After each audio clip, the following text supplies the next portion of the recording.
Session 3, update on U.S. market trends and USTMA initiatives. We have John Sheerin, Director of End-of-Life Tire Programs, U.S. Tire Manufacturers Association. John is responsible for environmental, regulatory, and legislative issues related to the end-of-life tires. He represents the tire industry before state legislatures and state agencies in rulemaking. He represents the industry as their expert on end-of-life tire issues, and he authors the biennial USTMA U.S. Scrap Tire Markets Report. Before joining USTMA in 2014, John was the Retail Environmental Director for Bridgestone Retail Operators. John holds a bachelor's degree in civil engineering and a master's degree in environmental engineering from Illinois Institute of Technology. He is also a JD graduate of the Chicago-Kent School of Law. Welcome, John Sheerin. Thank you, Sally, and thank you to CalRecycle for inviting the USTMA to present today. Due to outstanding experiences, we haven't been able to come out here for 2.5 years. You all could probably guess what caused that, but I ended up getting 5 shots because of it. But I'm very glad to be here today, and it's wonderful to be in person and meeting the whole group. I'm going to dive right into this because I only get half an hour, and we're going to try and have about 10 minutes for questions at the end. So please forgive my brevity, but the whole report with all the statistics will be available after the session and on our website. I'm going to talk about the 2021 U.S. Scrap Tire Management Report, which describes the disposition of passenger and light truck tires and truck and bus radial tires in the United States. We prepared it with the assistance from our partners, including all 50 states, over 40 scrap tire recyclers, numerous tire-derived material consumers, industry experts, and related associations. One of the key things to know about this report is its scope. We include passenger and light trucks and truck and bus radials, which means we exclude really big tires like OTRs, AGs, and aircraft tires, and we exclude small tires like bicycle tires, golf cart, lawn equipment, and the like. Further, in our report, we do not include reused tires or retreaded tires as scrap. They're still in the stream of commerce. They're still being used for their original intended purpose, and we do not include those in our statistics. Furthermore, for the 2021 report, the passenger tire equivalence or conversion ratio for a passenger and light truck tire was increased to 25 pounds to reflect the increase in the size of that type of tire over the last decade.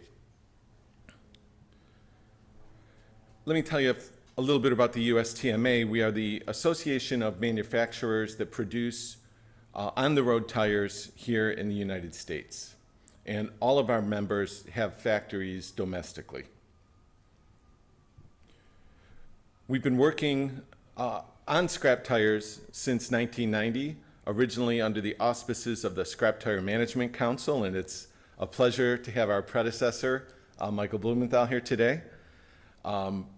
Our members have the goal that all scrap tires enter sustainable and circular end-use markets.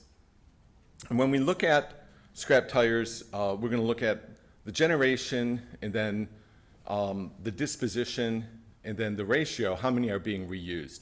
And ideally, we would like 100% reused. So this report measures our progress toward our objective of 100% scrap tires entering sustainable and circular end-use markets, or at least sustainable markets. Our generation is calculated first and foremost with replacements in the passenger and light truck sector and in the commercial tire sector. And then further, we add in a calculation to determine the number of tires scrapped from vehicles, which is significantly smaller, but not an immaterial amount to the calculation. That would give us over 300 million scrap tires hauled of mixed tires, passenger light truck, truck and bus radial, over 315 million hauled in the US. We calculate a used tire cull rate of about 13.2%, which leaves a net scrap tires of 274 million mixed scrap tires with a weight of just over 5 million pounds. I'm sorry. Yeah, 5,000 tons. 5,000 tons, that's it. That's our generation. And then what happens to them? Well, we've got a handy dandy chart here that lays it out in detail, and we go into all the markets for 2021, and moreover, we have the data over time to describe what happens to the markets. But I think it's easier to show this data in this limited time on the pie charts and bar charts, so we're going to move past the raw numbers, but you will have them all available. The key thing to notice on this slide is the total to market, which under 2021 on the right-hand side, total to market 3579,000 tons, right over our generation of 5,031,000 tons, which yields a percent to market of 71% of scrap tires within that scope. When we add in the number of tires that we know go to landfill, we account for 86% of generation in the US. And we know there's a lot of smaller companies that don't respond to our survey and that aren't included. They would help make up this other 14%. Probably a lot of that goes to landfill. Some of it is scrap tires that are illegally disposed. Some of it is leakage into municipal solid waste landfills. Some of it is from the scrap auto business, which sometimes will shred the tires and they'll end up in auto shredder fluff, which again goes to landfill. So there's a lot of tires that are not accounted for in our statistics, but they're the best available. And this is the key slide for the whole presentation, showing the total to market, the generation, and the percent to market. And we can see that over time, the percent to market has just gone straight down since the peak of 2013, when we were at 96% of scrap tires going to some kind of a beneficial end-use market. We lost 8 points to 2015, coming down to 88%. We lost another 7 points going to 2017, dropping to 81%. Another 5 points to 2019, another 5 points to 2021. And that's because there's the denominator, the amount generated. That's the primary cause of this decrease. It's the bar in blue, which we can see in 2013 is just under 4,000, and it's steadily increasing about 2% every year, about 4% every 2 years, thereabouts, going into 15, 17, 19, and then there's this big jump, which in part is accounted for by our statistical change of changing the passenger tire equivalence, which goes directly into the generation number. But we think it's more accurate, and it's based on data from the Tire Industry Association. So generation has gone up, and in the past 2 years, it's gone up as much as 12%. In contrast, between 13, 15, 17, the markets were declining slightly. Between 17 and 19, the bar in green, the markets, they still declined, but the decline was very slight, really not statistically significant in my eyes. But then between 19 and 21, we see a big increase in the market. The market went up 6% between 2019 and 2021. And that would be considered a very successful 2-year period, a very good outcome for the markets, except that scrap tire generation increased at twice that rate. And we've heard that with electric vehicles, we may see even greater generation. So our problem is that scrap tire generation is increasing faster than recycling markets. That said, scrap tires remain one of the most recycled consumer products. This is more, the 71% number is more than metal, glass, aluminum, plastic, and paper. The only automotive batteries and possibly old corrugated cardboard have higher recycling rates than scrap tires' beneficial end-use rate. So let's look at the markets broadly. The largest market for scrap tires became ground rubber in 2021, increasing 29% since 2019.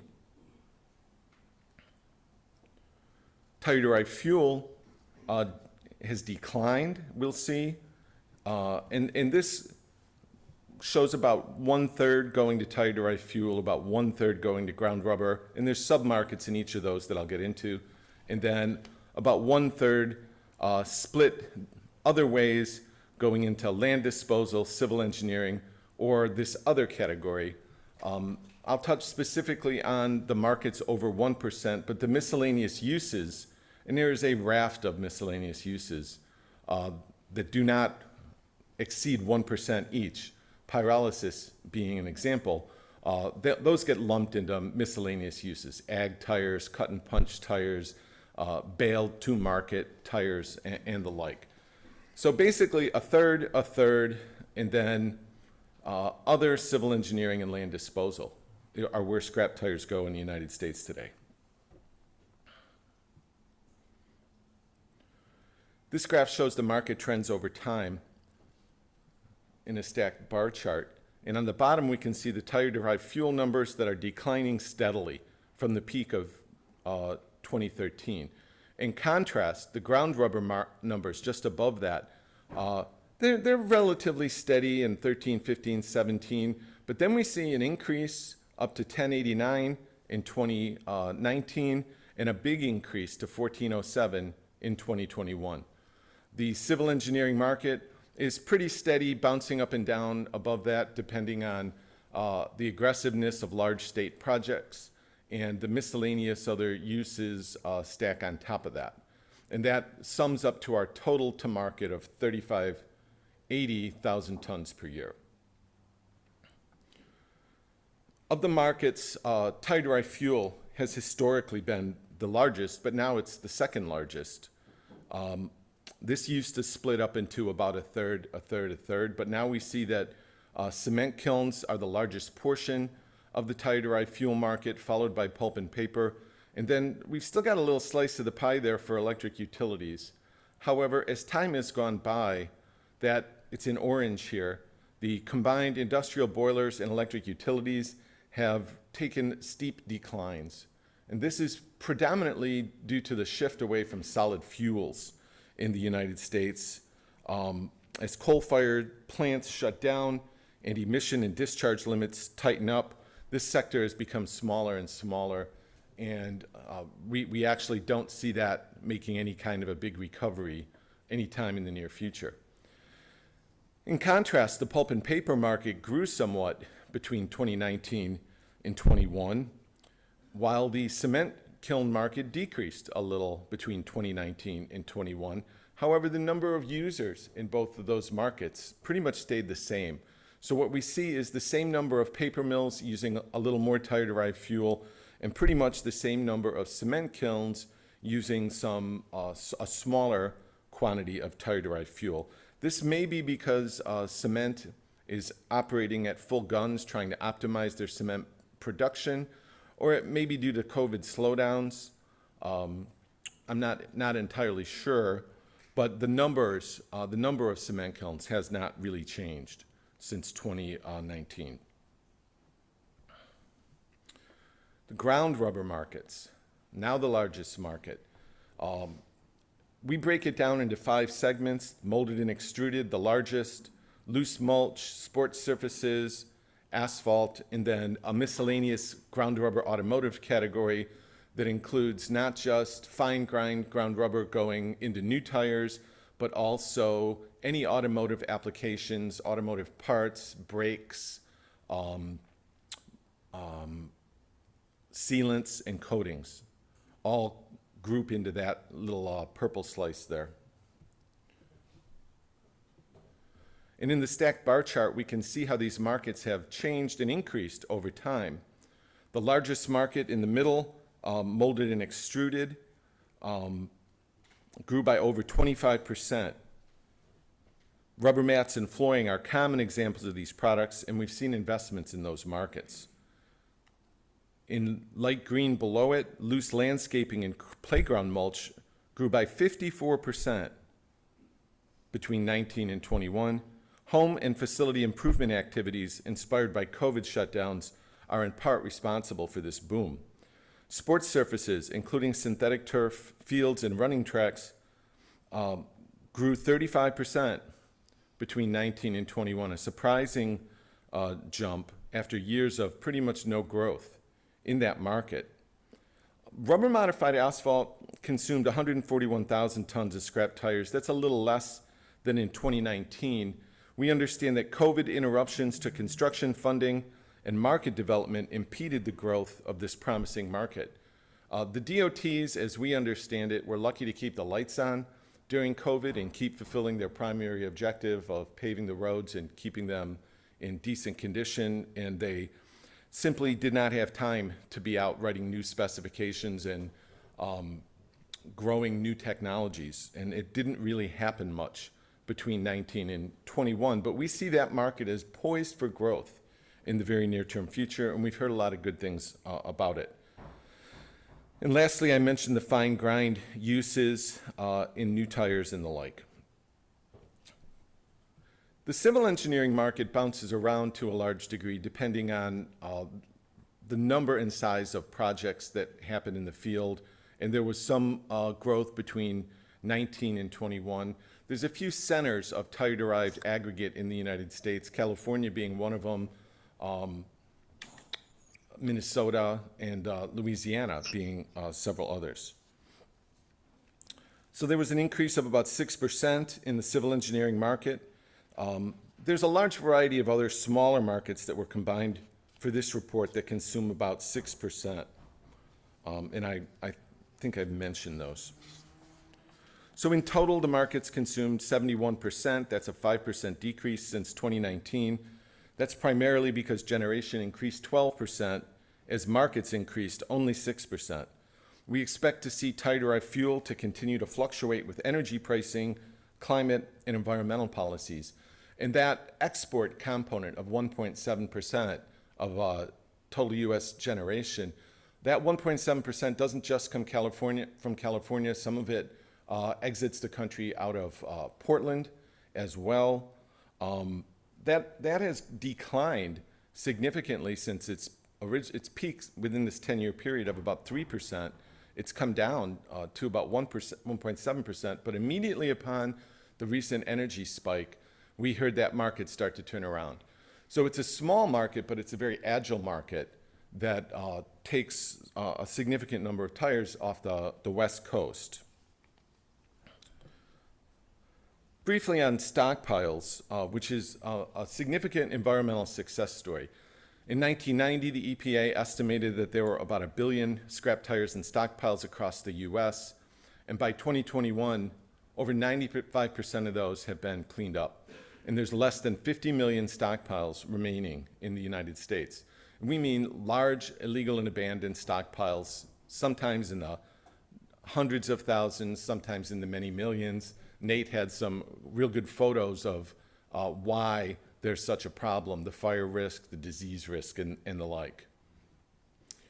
Where are those stockpiles? Well, Colorado has 3 large monofills, and for this report, we have historically included 50% of the volume of the Colorado monofills. Those monofills are permitted, and they have financial assurance.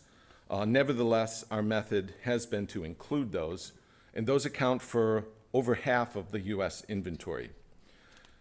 Texas accounts for 24% of the total stockpile at 11 million plus tires, but they've made great progress coming down from 17 million in just the last couple years. In the remaining 11.5 million scrap tires and stockpiles, just 24% is spread over the remaining 48 states, with Washington, New Mexico, Virginia, and New Jersey having over 1 million, and 44 states having less than 1 million, in most cases far less. And I would not pretend that this number is perfect Some of the answers we receive from some of the states are more indicative of a lack of looking than a lack of finding. So probably there's more than this, but this is the same method we've always used to calculate, and it shows significant progress. These next 4 slides just show an overview of current state programs. I'm not going to spend any time on this except to correct this top figure, which shows 4 states prohibiting the collection of recycling and disposal charges by retailers. In fact, that's only 3 states. South Carolina permits this. It does happen on the ground in South Carolina, and that was an error on our part. Oklahoma, Mississippi, and Louisiana prohibit retailers from collecting a recycling and disposal charge. 35 states actually have fees just like California's. And I'm going to skip these last slides that talk about current state programs to talk about key actions for the future. Since markets for scrap tires are not keeping pace with annual generation, we need to grow these strong markets to assure the elimination of stockpiles and miscellaneous illegal dumping. It will take all the stakeholders to grow the markets. And the USTMA is committed to working with all the stakeholders, including our value chain partners, the recyclers, states, including California, academia, NGOs, to achieve 100% recycling into sustainable and circular end-use markets. Scrap tires offer infrastructure solutions, and we support state and local requests for funding to research, demonstrate, and utilize rubber-modified asphalt and tire-derived aggregate. Federal roadways should utilize rubber-modified asphalt pavements and tire-derived aggregate to clean stormwater, and we support a center of excellence under the infrastructure bill to address rubber-modified asphalt knowledge gaps in a comprehensive fashion. What are our next steps at the USTMA? Well, we're continuing to take action to grow scrap tire markets. We're working with all the stakeholders in the value chain to educate, network, and collaborate, and this will include a 9th Scrap Tire Recycling Conference planned for the first half of 2024, and our continuing series of workshops on rubber-modified asphalt, next scheduled for the Northeast on December 8th and the Southeast on December 13th. We're conducting research to support markets, including the Rubber-Modified Asphalt State of Knowledge report that we produced in collaboration with the RAE in 2021, and a tire-derived aggregate State of Knowledge report that we are scheduled to produce right now. Further, we've retained experts for a series of studies examining tires and tire-derived materials. The passage of the Infrastructure Investment and Jobs Act and the Inflation Reduction Act provide historic funding opportunities to grow the TDA and RMA markets, and we continue to advocate for effective implementation of that law. We support robust state programs to manage annual generation, reasonable fees to support state scrap tire programs, and we advocate for state scrap tire programs to use those fees and those monies for scrap tire purposes, especially for market development. And with that, I think we've got plenty of time for questions. Do we have any questions for John? We'll take questions for those in person, and then we'll go to those virtually. If you're virtual, use the question widget on the Zoom. Any questions for John? Here's one. What's the weight of a truck tire you gotta use for calculation? Thank you. The question is, what's the weight of a truck tire? 120 pounds is the average weight of an end-of-life truck tire. And that's been very consistent over the course of this report. In the back. Yeah, John, I think you mentioned that electric vehicle, because of electric vehicles and the redesign of some tires for those, overall generation weights might go up. Did I catch that correctly? I hadn't really heard that before. Yeah, if we move toward more electric vehicles, which is a direction certainly California is committed to, and those are heavier vehicles that are wearing their tires out more quickly, then even if those tires are designed for electric vehicles, we're likely to see increases in generation just because of a conversion in technology. Above and beyond the other factors that militate for increased generation, every year, except for a handful of examples, we drive further than we did the year before. What are my examples? The Arab oil embargo of '73, the Iranian oil embargo of '79, and COVID. Other than that, every year we drive further than we did the year before, so that means we're using more tires, and every year we have more cars on the road. Okay, I think we have a question virtual. Yes, this question's from Audrey Villasenor. What's driving the increase of tire generation, and what steps does USTMA recommend for reducing in generation? Good question. It came a little out of order because I just kind of answered that right before the question came in. The primary factors pointing toward increased generation are the increased number of miles and the number of vehicles that we have on the road. Those are the primary reasons that we're using more tires than we did every year. Going in the other direction, factors militating to reduce scrap tire generation start with the owners of the tires. Maintaining those tires, particularly the air pressure, is a very significant factor in the wear on those tires. And further, manufacturers are developing products so that those tires last longer. A tire can go under warranty 80,000 miles now. And my father would have been glad to get 10,000 miles out of a tire. So the number of miles that we're getting, that tire's lasting longer. So it's kind of a race between can we make tires that last longer versus are we using more and more tires, which it makes it difficult to offer solid predictions in this field. Any more questions? Here's one up front. A couple up front. She's got the mic. She'll be right there. That's all right.